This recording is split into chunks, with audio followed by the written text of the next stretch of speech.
인생은 누구나 기다리고 있습니다. 어린아이는 초등학교 가는 걸 간절히 기다리고 가방을 사다 놓고 그 가방을 메고 다니면서 그저 집에서부터 연습을 합니다. 그런가 하면 학교를 들어가면 졸업대를 기다립니다. 언제 졸업하나? 아유, 힘든 공부를 언제 마치나? 졸업을 기다리죠. 졸업을 하면 안 기다릴 것 같지만 졸업하고 나서는 또 취직을 기다립니다. 아유, 어디 취직을 해야 시집도 가고 장가도 가갔는데 이 취직이 바늘구멍이라 어렵잖아요. 그러니까 취직을 또 그렇게 기다립니다. 그럼 취직만 하면 끝납니까? 또 배우자를 기다립니다. 아이고, 예쁜 처녀를 만나야 되겠고 아주 성실한 남편감을 만나야 가정을 이루겠는데 사람은 많아도 또 짝이 그렇게 귀하지 않아요. 이렇게 또 결혼을 기다리고 결혼하면 또 안 기다립니까? 아이고, 애기 낳기를 기다립니다. 아이고, 언제 낳아질란가? 그 잘나던 애기가 안 낳아져서 또 애기를 기다리죠. 그런가 하면 가난할 때는 부유해지기를 기다립니다. 아이고, 언제 좀 가난 좀 면하고 월세방 좀 면하고 발쭉 피고 좀 내 집 짓고 한번 살아봤으면 좋겠는데 그게 쉽지 않잖아요. 그래서 부유할 때를 기다리죠. 아침이 되면 또 조간신문을 기다립니다. 오늘 신문에는 무슨 반가운 소식은 안 났을란가 해가지고 기대감이 있어서 또 신문을 들적거리죠. 복권 산 사람은 또 당첨을 또 손꼽아 기다립니다. 아이고, 인생 역전 한번 해봤으면 좋겠다 해가지고 그 별 가능성도 없고 850만 분의 1의 가능성을 가지고 기대감을 가지고 기다리고 있습니다. 그런가 하면 미성년자들은 성인이 되기를 기다려요. 미성년자 출입금지. 아이고, 가고 싶은 데는 맞는데 어리다고 못 들어오게 하니까 내가 성인만 되면 마음껏 한번 다녀보리라 해서 이렇게 기다리죠. 그런데 인생이 일평생 기다립니다. 나는 아무것도 기다린 거 없다. 그런 사람 별로 없어요. 인생을 포기했거나 이제 끝난 사람은 모를까? 살아있는 사람은 누구든지 이런 일 저런 일 때문에 기다리고 있습니다. 말하지는 않지요. 자기만 아는 그 비밀이지요. 나는 이게 좀 이렇게 됐으면 좋겠다 하는 간절한 소원을 가지고 기도하는 사람도 있고 막연히 기다리는 사람도 있죠. 그런데 인생 누구나 모든 사람들이 기다림에 대한 대상을 다 집약해서 딱 묶어가지고 이거다 라고 말할 수 있는 것이 뭐냐면 한마디로 유토피아를 기다리는 것입니다. 이상적인 세계, 아름다운 찬란한 파라다이스, 행복의 나라, 뭐 다 잘 되기를 기다리니까 다 이 사람이 원하는 것, 저 사람이 원하는 것 다 합하면 파라다이스를 기다려요. 유토피아를 기다려요. 찬란하고 영광스러운 그런 세계를 기다리는 거죠. 지금보다 나은, 훨씬 나은, 걱정과 근심이 없는 평안하고 기쁘고 희망찬 그런 유토피아를 기다리는데 그야말로 유토피아는 상상의 세계만 있지 현실에는 없습니다. 그러면 성경은 뭐라고 말하고 있는가? 이사야서 30장 15절에 보면 우리에게 이렇게 말해주고 있습니다. 이 이사야서 30장 15절을 세 번역으로 번역을 해서 말씀을 드리면 이렇습니다. 너희가 회개하고 마음을 평안하게 하여야 구원을 받을 것이며 잠잠하고 신뢰하여야 힘을 얻을 것이라. 그러니까 인간의 모든 바람은 한마디로 말하면 자기가 의식을 못해서 그렇지 죄에서 구원받고 싶은 것이 인간의 소원이다 하는 것입니다. 하나님을 만나지 못해서 구원을 받지 못해서 죄인이기 때문에 죄의 심판이 두려우니까 인생은 기쁨이 없고 만족이 없는 거예요. 몸부림치고 기다린 것이 뭐냐? 여기서 내가 빠져나올 수 있는 길이 없는가? 죄가 뭔지 모르지만 내 불만과 불편과 불행과 여러 가지 문제 속에서 나오고 싶은데 발버둥을 치고 있는데 그것이 막연하고 작은 소원이 이루어지면 되는 줄 알지만은 근본을 따지고 보면 죄에서 구원받고 싶은 것이 인간의 소원이다. 성경은 그렇게 말하고 있습니다. 그러면 이 소원, 죄에서 구원받고 싶은 이 소원을 어떻게 이룰 수 있는가 하는 것이죠. 오늘 본문의 배경은 무슨 말씀이냐면 당대의 신흥 강대국으로 떠오른 나라가 아수르였습니다. 이 아수르 나라가 새롭게 부강하게 떠오르는 나라였는데 얼마나 막강한지 북쪽 이스라엘을 단숨에 집어삼켜 버렸어요. 그리고 이제 남쪽 유다가 남았는데 남쪽 유다도 집어삼키려고 다 포위망을 좁혀오고 있습니다. 그러니까 유다 나라는 지금 풍전등화와 같이 위태롭기 짝이 없는 거죠. 이 나라 등불이 언제 꺼질지 모르는 위태롭기 짝이 없어요. 그렇게 되니까 백성들의 마음이 흔들리고 혼란에 빠졌습니다.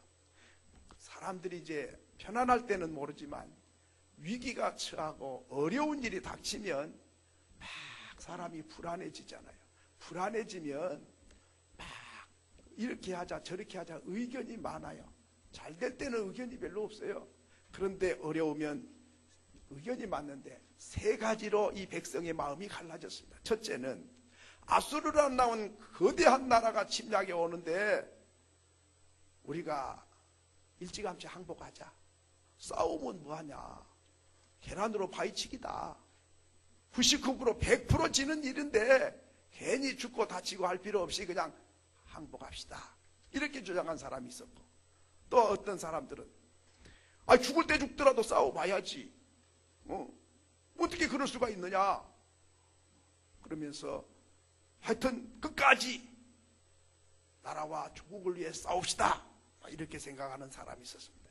세 번째 주장하는 사람들은 우리 힘으로 안 되니 싸우기는 싸우되 애굽 나라에 가서 병거와 마병의 지원을 요청해가지고 지원군들을 업고 싸웁시다. 우리 힘으로는 안 되니 그렇게 합시다.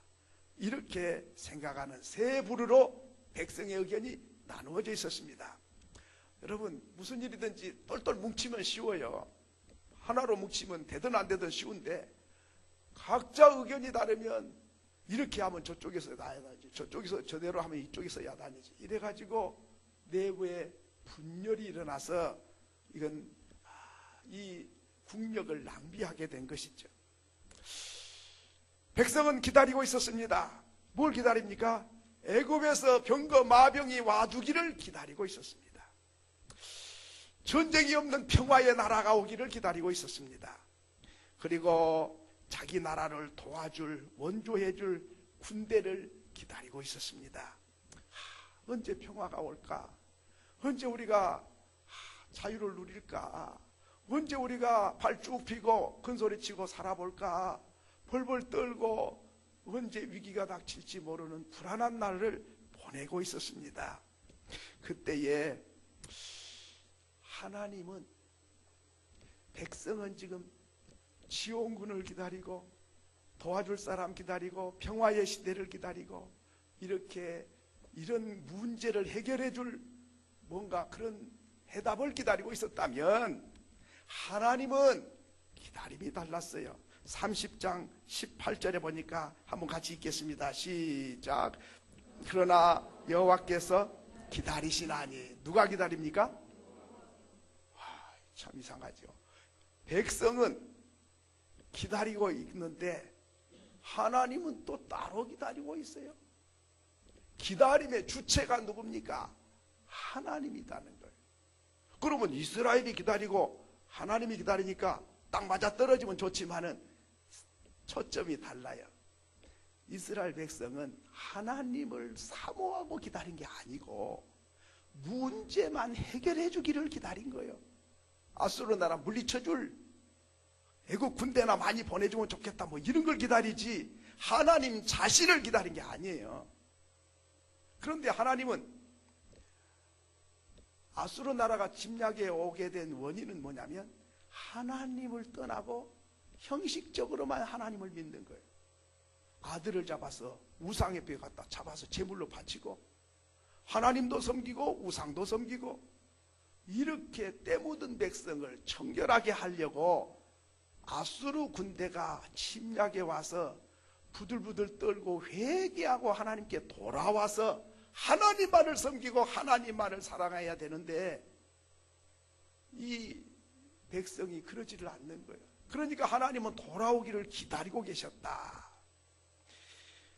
아니, 내가 기다린 것하고 하나님이 기다린 것하고 딱 맞아떨어지면 얼마나 좋습니까? 그런데 초점이 달라요. 기다리는 목적이 달라요. 하나님은 백성이 회개하고 돌아오라고 아수르 군대가 왔다는 사실인데, 이스라엘 백성은 하나님보다는 문제만 해결해 달라고 기다리니 이게 문제가 되는 것이죠. 자, 그런데 오늘 하나님이 기다리신다. 하나님이 저와 여러분을 기다리시는 줄로 믿습니다. 그럼 왜 기다리실까? 여러분, 하나님이 기다린다는 말씀은 세 가지를 말씀하고 싶은 거예요. 첫째는 내가 너를 아직도 포기하지 않고 있다는 뜻입니다. 이스라엘 백성은 타락하고 범죄했는데 그냥 벼락을 쳐서 심판하면 마땅한데 하나님은 기다리고 계시다. 뭐 하라고? 내가 너를 포기하지 않았으니 돌아오라고. 여러분, 계시록 3장 20절에 보면 볼지어다 내가 문 밖에 서서 두드리노니 마음 문을 열면 내가 들어가서 너는 나로 더불어 먹고 나는 너로 더불어 먹으리라 말씀했습니다. 그러니까 하나님은 우리 마음에 들어오고 싶은데 딱 걸어 잠그고 안 열어주는 거예요. 그럼 하나님께서 막 문을 잡아 뜯고 들어오신 게 아니라 밖에서 찬이슬을 맞으면서 밤새워 기다리고 계십니다. 내 마음을 열 때까지. 그래서 들어오고 싶어서 기다리고 계시다. 주님은 저와 여러분이 어떤 경우에도 포기하지 않습니다. 아무리 허물이 많고 실수가 많고 범죄했어도 하나님은 기다리고 계십니다. 이걸 잊지 말아야 합니다. 절대로 하나님의 사전에는 포기가 있을 수가 없어요. 오늘 내가 내 자신을 포기하고 싶을 때가 있죠. 아유, 나 같은 건 죽어야 돼. 아유, 쓸모도 없어. 아유, 하나님도 싫어하실 거야. 아마 나 같은 죄인을 누가 좋아해? 그렇게 생각할지 몰라도 하나님은 절대로 포기하지 않습니다. 언제까지? 내가 세상 끝날까지 내가 너와 함께 있으리라. 주님은 포기하지 않는 하나님이십니다. 두 번째로는 하나님이 기다리시는 이유는 뭐냐면 하나님은 나를 존중히 여기신다는 뜻입니다. 인격을 존중히 여기고 계시다. 왜? 여러분, 하나님은 능력이 많으신데 기다릴 필요가 없지요. 힘이 없는 인생들은 막 힘이 없으니까 그냥 기다릴 수밖에 없어요. 그런데 하나님은 못하실 일이 없어요. 그러니까 기다릴 필요가 없는 거예요. 원하시면 언제나 원하신 대로 할 수 있는 분이 하나님이신데, 그런데 왜 기다리셔야 됩니까? 힘으로 할 수도 있고 완력으로도 할 수 있어요. 폭력으로도 할 수 있어요. 징계로도 할 수 있어요. 딱 잡아다가 무릎을 딱 꿇게 할 수 있는 분이 하나님이세요. 그런데 하나님은 그렇게 하지 않고 기다리고 계시다. 왜 그러냐? 내가 스스로 깨닫고 돌아올 때까지 인격적으로 대우해 주시는 분이시다 하는 것입니다. 여러분, 오늘 우리는 잘 못 기다려요. 할 수만 있으면 내 수단 방법을 가리지 않고 무슨 방법을 써서라도 내 뜻을 이루고 싶은 것이 인간의 마음이죠.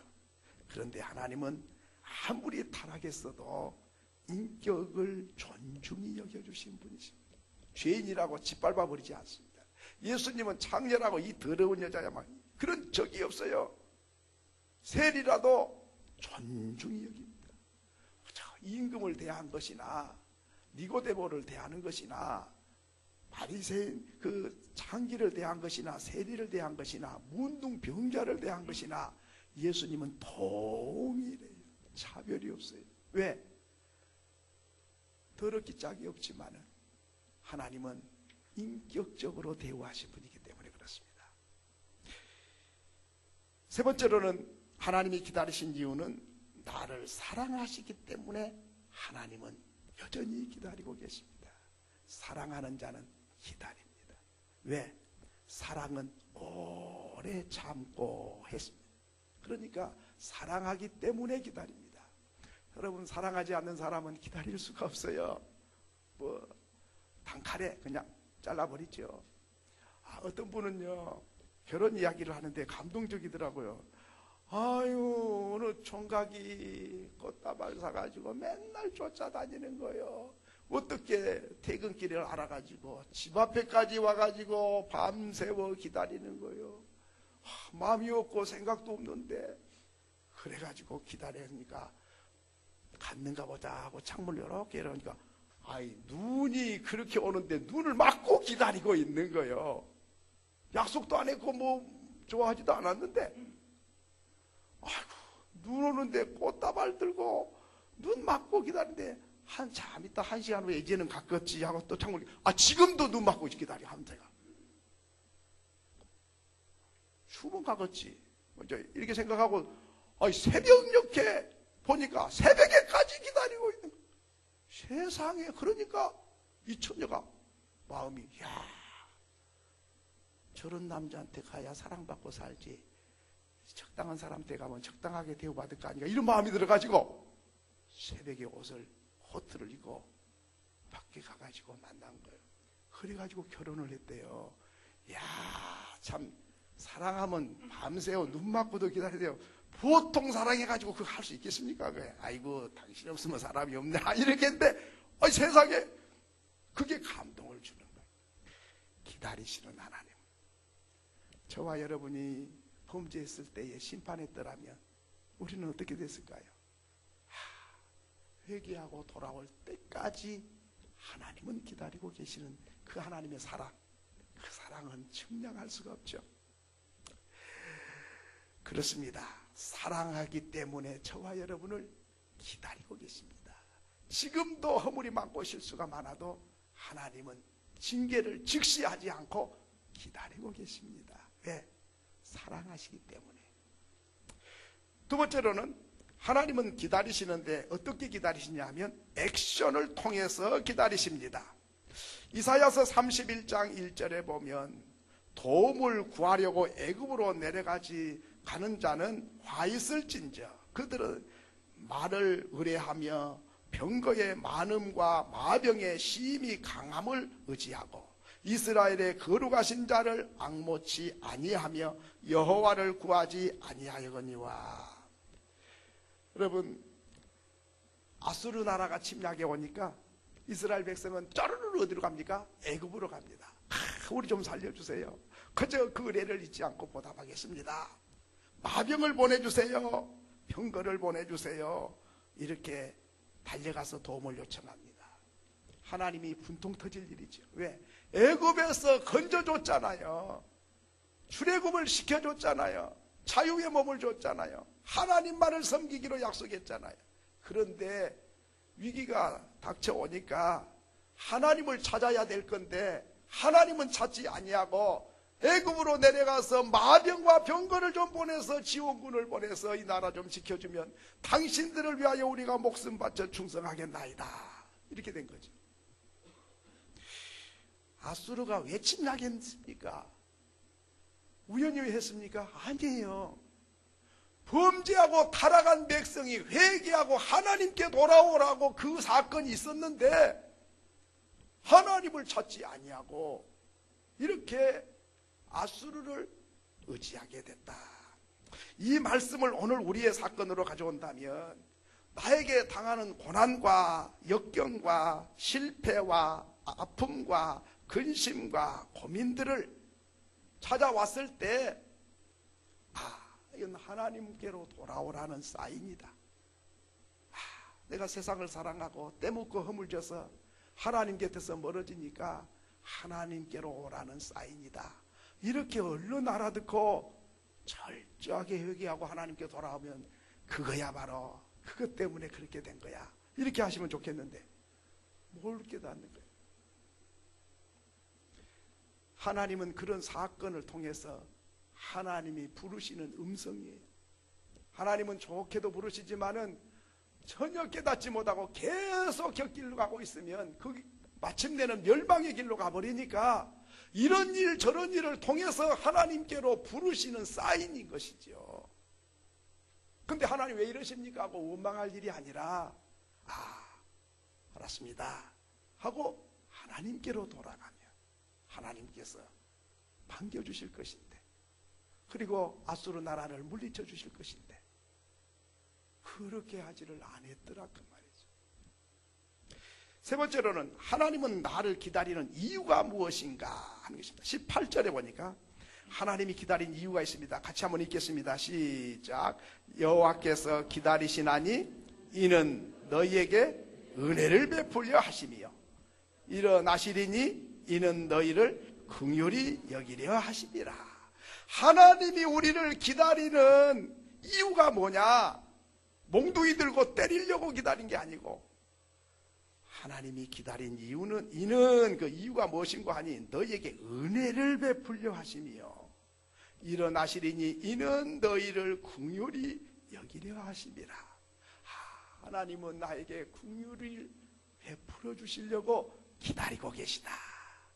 이걸 알았어야 되는데 몰랐던 것이지. 그렇습니다. 하나님이 기다리는 이유는 은혜 베풀기를 원하셔서 그렇다. 여러분, 야곱이를 하나님은 기다리고 계셨어요. 어디서 기다리신지 아십니까? 베델에서 기다리고 계셨어요. 베델은 집이에요. 하나님의 집에서 기다리고 계셨어요. 약속을 했어요. 그런데 야곱이가 어디로 갔습니까? 이제 약속을 해놓고 삼촌 집에 갔습니다. 삼촌 집에 가서 이제 일해주고 이제 장가를 들었잖아요. 그래가지고 또 14년이나 또 머슴살이를 했잖아요. 그래가지고 아내가 4명이나 돼요. 그래가지고 아들 낳고 딸 낳고, 그래가지고 양떼 소떼가 많아졌어요. 부자가 됐어요. 그랬더니 어떻게 합니까? 삼촌이 야곱아, 1년 동안 일하면 내가 이만큼 줄게. 딱 1년 연봉을 약속했는데 1년 딱 지나면 내가 언제 그런 소리 했어? 딱 뒤집어버리고. 그래가지고 아니 삼촌이 그때 했잖아요. 내가 언제 그랬어? 다시 하자 다시. 그래가지고 또 이제 연봉을 1년 일하면 얼마 주기로 또 했는데 연말에 가면 또 뒤집어버리고. 이렇게 하기를 10번이나 했다. 와, 야곱이가 열받았어요. 아니 삼촌 맞아요? 장인어른 맞는 거냐고. 그렇게 거짓말을 밥 먹듯이 해요. 남도 아니고 사위한테 그럴 수가 있어요? 당신하고 못 살아. 나 나갈 거야. 이래가지고 또 삼촌이 또 붙잡아가지고 이제 앞으로 잘하고 잘 줄 테니까 그저 이렇게 하라고. 그래도 또 안 지켜. 나중에는 밤중에 야밤 도주를 합니다. 도망가 버려. 그래가지고 어디로 갑니까? 세겜 땅으로 갑니다. 세겜 땅에 가가지고 집 짓고 땅 사고 양떼 소떼 잘 키워서 여기가 좋다. 이제 그 보기 싫은 삼촌 없어도 돼. 여기가 평화롭고 얼마나 살기 좋은지 몰라요. 그래서 세겜 땅에서 이제 영구히 살라고 땅을 산 거예요. 땅은 잠깐 살려면 땅 안 사지 않아요. 그러니까 집 짓고 땅 사고 소떼 양떼 키워서 이제 부자가 돼서 편안히 살고 있는데 문제가 터지지요. 야곱의 딸 디나가 시장 구경 갔다가 그 세겜의 추장의 아들에게 성폭행을 당합니다. 그 이쁜 딸이 그런 일을 당하니까 야곱의 아들들이 열불이 난 거예요. 우리 누이를 이렇게 더럽혀서 이거 가만히 못 있지. 속이 부글부글 끓는데 싸우면은 아니 그 세겜 사람들하고 한 가족하고 싸우면 싸우나 마나잖아요. 못 싸워. 이기지를 못해. 그러니까 고민을 하고 연구를 하는 거예요. 보복은 하기는 해야 되겠는데 어떻게 하면 멋지게 저들을 보복을 할까 생각을 하다가 무릎을 탁 칠 만큼 좋은 생각이 떠올랐어요. 그게 뭐냐면 그 이제 주장이 야곱에게 찾아와서 여보시오, 우리 아들이 당신 딸을 좋아하는데 며느리 삼도록 좀 주시오. 그러니까 야곱의 아들들이 제의를 합니다. 아유 드리지요. 기쁘게 드리겠습니다. 근데 조건이 있습니다. 무슨 조건이요? 우리는 다 할례를 받았는데 당신은 할례 안 받았잖아. 할례를 받으면 우리 누이를 주겠어. 그까지 뭐 어려울 거 없지요. 그래가지고 여봐라, 우리 동네 사람들 남자들 오늘 밤에 전부 다 할례 받아라. 그래야 이제 야곱이랑 가족이 다 되고 이제 이렇게 사돈이 되고 시집도 가고 장가도 가고 서로 이렇게 되니까 다 받으라고. 그리고 남정네들이 그날 밤에 다 할례를 받았는데 아파갖고 누워있을 때에 야곱의 아들들이 칼을 차고 가서 목을 쳐버린 거 전부 다. 전부 동네 사람 뭐 환자니까 뭐 먹치기 쉽지요. 뭐 누워있는데 다 쳐버렸어요. 그래가지고 동네 사람 남정네를 다 죽여버린 거예요. 얼마나 통쾌했겠어요? 통쾌한 건 순간이고 그 다음에 이제 보복이 두려운 거예요. 왜? 그 사람들만 있습니까? 그 옆에 일가친척이 그 옆에 동네에 다 살고 있는데 남정네 다 죽였다. 집단 살인사건이 났다. 누가 그런 짓을 했느냐? 야곱이 아들놈들이 와가지고 이렇게 됐다. 그러면 가만히 못 있지. 여봐라, 칼을 차라. 그래가지고 인근 동네 사람들이 남정네들이 전부 칼을 차가지고 야곱의 가족을 전멸시켜버리려고 쫓아오고 있었습니다. 그러니까 야곱이 얼마나 떨었겠어요. 부들부들 떤 거예요. 오늘 저녁에 이제 우리는 초상치는 날이다. 한 명도 살아남을 수가 없다. 이래가지고 벌벌벌벌 떨면서 하나님 목숨만 살려주세요. 그저 다 뺏어가도 좋으니까 살려만 달라고. 잠이 왔겠습니까? 그렇게 벌벌 떨고 있을 때 하나님의 음성이 들렸어요. 야곱아, 예, 너 지금 어디 있냐? 세겜 땅에 있습니다. 네 나하고 약속했잖아. 베델로 올라와서 나와 약속을 했는데 세겜 땅에 정붙이고 세겜 땅의 문화 속에 묻혀가지고 세겜 사람 비슷하게 닮아가고 살아가고 있고 거기에다가 고향인 것처럼 본향이 된 것처럼 거기다 땅 사고 거기다가 삶의 터전을 만들어서 영구히 살라고 마음을 굳히고 있는 야곱에게 베델로 올라가라 하나님이 부르십니다. 올라가기 전에 죽지요.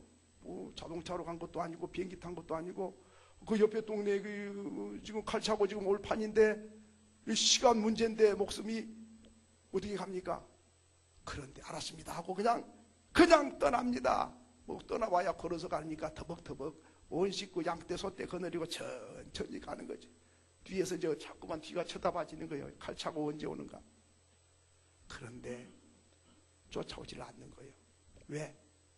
하나님이 세겜 사람들 마음속에 두려운 마음을 줘가지고 야곱이 죽이를 갔다가는 우리 동네 사람 남은 사람 다 죽겠다는 생각이 들었어요. 하나님이 그렇게 역사를 했어요.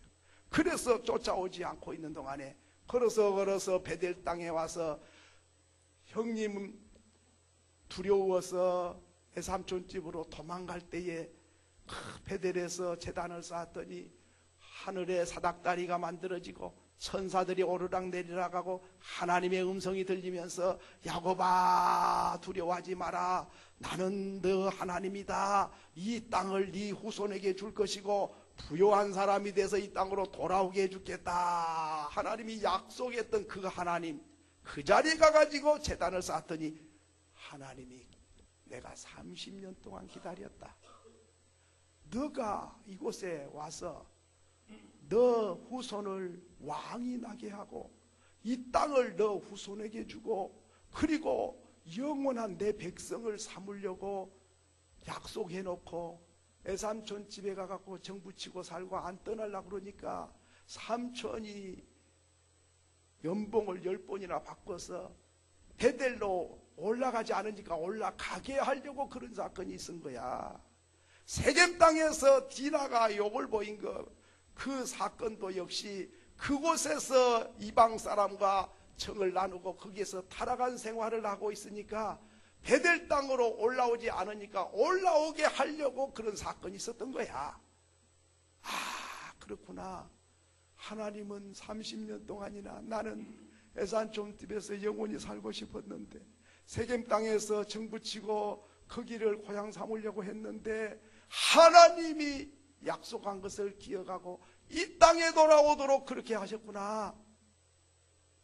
그때야 하나님 앞에 무릎을 꿇고 하나님을 경배하며 알았습니다. 하나님이 이 땅에서 그렇게 기다리고 계셨는데 나는 몰랐습니다. 그렇게 회개하고 그렇게 그 자리에서 하나님께 제단을 쌓고 기름을 붓고 하나님의 이름을 불렀다 했습니다. 여러분, 그러면 하나님께서 이렇게 기다리고 계시는데 오늘 우리 인생도 마찬가지입니다. 9.11 테러 사건이 났을 때 미국에 국민들이 교회가 미어지도록 찾아왔어요. 교회 떠나가지고 마을로만 믿는다 그러지 하나도 교회 오지 않고 예배도 안 드리는 사람들이 9.11 테러 사건이 나니까 너무 충격을 받아가지고 내가 언제 죽을지 모르네. 아이고, 죽으면 예수 믿어야 천국 가는데 내가 세상에 빠져갖고 이렇게 살았네. 누가 말하지 않아도 교회에 막 구름대같이 몰려왔습니다. 회개하고 하나님 바로 믿겠습니다. 바로 살겠습니다. 그런 지가 몇 년 안 지났는데 하나 둘씩 다 빠져나가지고 썰물처럼 다 빠져나가고 교회가 텅텅 또 빈 거예요. 사람이 고난이 있으면 하나님을 찾으라는 사인인데, 돌아오라는 뜻인데, 하나님은 은혜 베풀기를 원하시는데 그걸 알지를 못한 것이죠. 여러분, 탕자를 기다리는 아버지, 몽둥이 들고 후려치려고 기다리고 있었습니까? 아니에요. 금반지 만들어 놓고 새신 사놓고 새 옷 사놓고 송아지 잡아서 잔치할 준비해 놓고 기다리고 계셨어요. 아니, 아버지 재산을 가지고 나가서 허랑방탕 써버린 그 못된 탕자를 위해서 해초리가 부족하면 몽둥이를 들고 기다리셔야지, 눈이 빠지도록 동두 밖에 나와서 아들을 기다리는 아버지 마음, 그게 하나님 마음이다 하는 것입니다. 여러분, 오늘 우리 하나님은 이렇게 좋은 은혜 베푸시려고 기다리고 계시다.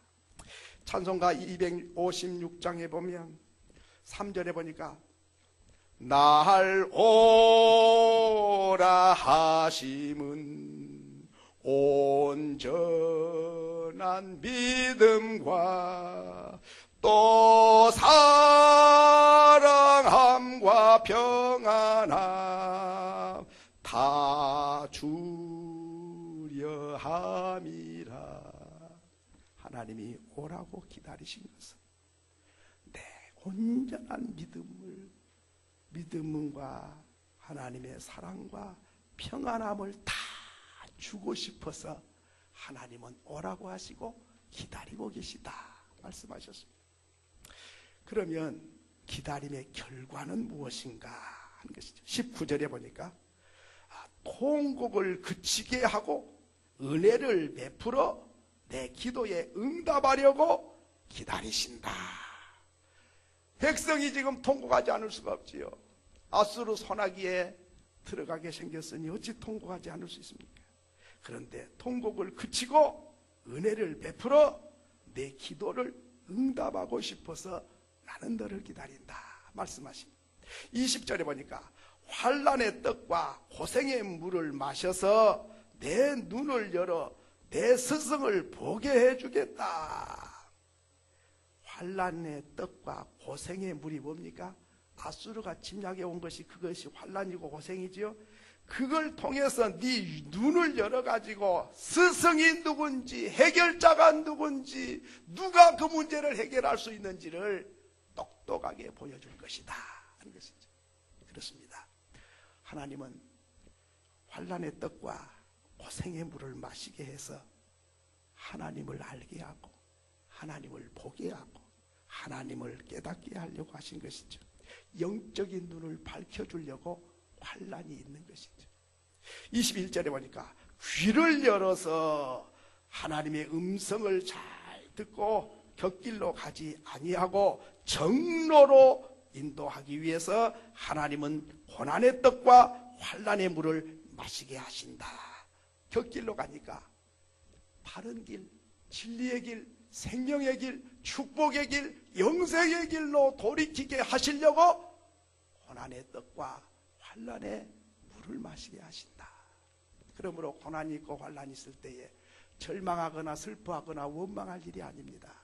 하나님께서 나에게 은혜를 베푸셔서 듣지 못한 음성을 듣고 보지 못한 하나님을 보고 그리고 진리의 길로 생명의 길로 하나님이 부르시는 사인이다 하는 것입니다. 말씀을 맺습니다. 한반도 정세가 불안합니다. 우리는 이 불안한 38선을 놓고 핵무기가 어떻고 무엇이 어떻고 복잡하고 어렵습니다. 그런데 이것이 우연한 게 아니죠. 이스라엘 민족을 비교해 보면 아수르 나라가 오게 된 것은 이유를 우리에게 보여주지 않아요. 하나님께로 돌아오라는 사인입니다.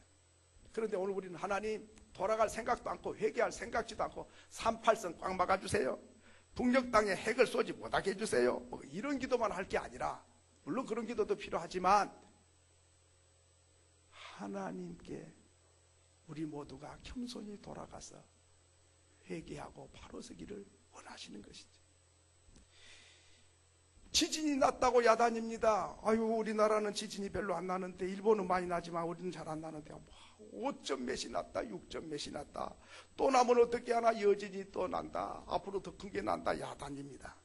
하나님 우리 한반도에는 지진이 절대로 안 일어나게 해주시옵소서. 물론 그런 기도도 좋죠. 성경을 모르면 그렇게 기도를 해요. 성경을 아는 사람은 마태복음 24장에 보면 말세가 되면 처처의 기근과 지진이 많이 일어난다고 그랬어요. 앞으로 더 큰 지진이 더 많이 일어나요. 이제 그럼 하나님이 말씀이 그렇게 된다고 그러는데 일어나지 말게 해달라고 해서 안 단 게 아니죠. 어차피 그렇게 가는 거예요. 그러면 우리는 뭘 해야 됩니까? 안 나게 해달라고 기도도 해야 되지만은 말세가 됐구나.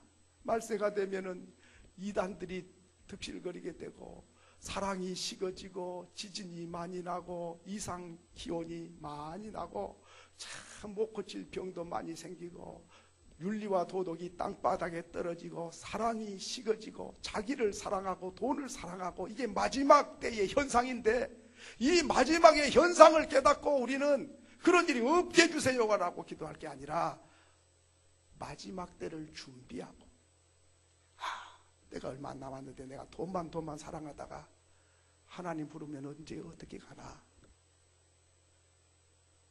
생각하고 이런 전쟁의 위기나 지진은 마지막 때의 경고입니다. 오라 방황치 말고 내게로 오라. 주님이 부르심입니다. 그러기에 오늘 우리는 이런 일을 볼 때마다 걱정할 일도 아니고 일어나지 말게 해달라고 기도할 일이 아니라 내 자신을 살피고 하나님이 나를 기다리고 계시다.